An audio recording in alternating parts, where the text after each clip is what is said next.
ಇಂಥ ಬೈಕ್ ಈ ರೋಡಿಗೆಲ್ಲ ತರಬಾರ್ದಪ್ಪ. ಸಸ್ಪೆನ್ಷನ್ ಎಲ್ಲ ಹಾಳಾಗುತ್ತೆ. Particularly sports bike are not meant to come to these places. ಅದು ಟ್ರ್ಯಾಕ್, ಹೈವೇಸ್, ರೋಡ್ಸ್ಗೆ ಹೇಳಿದ್ದು.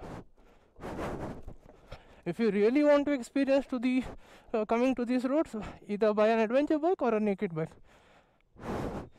ಯಾಕಂದರೆ after you ride to these areas, right, you will feel a bit of wobbling or suspension would be weak because you have given a lot of strain to the suspension when you come up. So ಯಾವಾಗಲೂ sports bike ತರೋದನ್ನು avoid ಮಾಡಿ. ಅಲ್ಲ, ಏನು ಮಾಡೋಕ್ಕಾಗಲ್ಲ, ಒಂದೇ ಗಾಡಿ ಇರುವಾಗ experience ಮಾಡಬೇಕಂತ ಹೇಳುವಾಗ ಎತ್ತಲೇಬೇಕು. ಕೆಲವರೆಲ್ಲ ಇರ್ತಾರೆ R15 ಎತ್ಕೊಂಡು ಬರ್ತಾರೆ.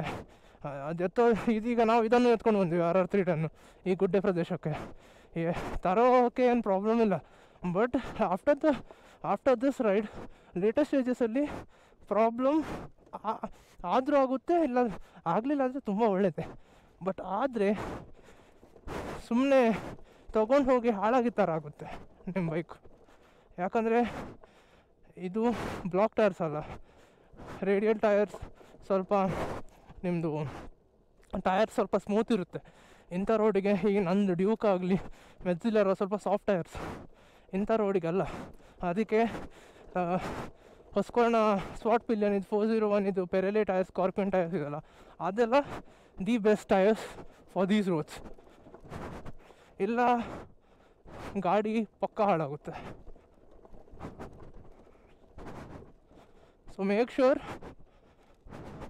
whenever you come to these places, try to get an adventure or a naked bike. Sports bike is ideally not for these roads. ಹೇಗೆ ಗೊತ್ತಾ, ಈಗ ಮಣ್ಣಿದ ರೋಡಲ್ಲಿ ನಾವು ತಂದ್ವಿ ಗಾಡಿ, ವಿಷಯ ಅದಲ್ಲ, ತರ್ಬೋದು. But after you reach to a certain road, right, ಮಣ್ಣು ಆ ಟೈರಲ್ಲಿ ಎಳ್ದಿರುತ್ತೆ. ಕಾರ್ನರ್ ಮಾಡುವಾಗ ತುಂಬ ಕಷ್ಟ ಆಗುತ್ತೆ. So I suggest you not to bring ADVs and all. It is better. ADVs or naked bikes are better. Naked ನಿಮಗೆ ಫಾಸ್ಟು ಇರುತ್ತೆ. You can have fun in any way. 'Cause we're aiming high.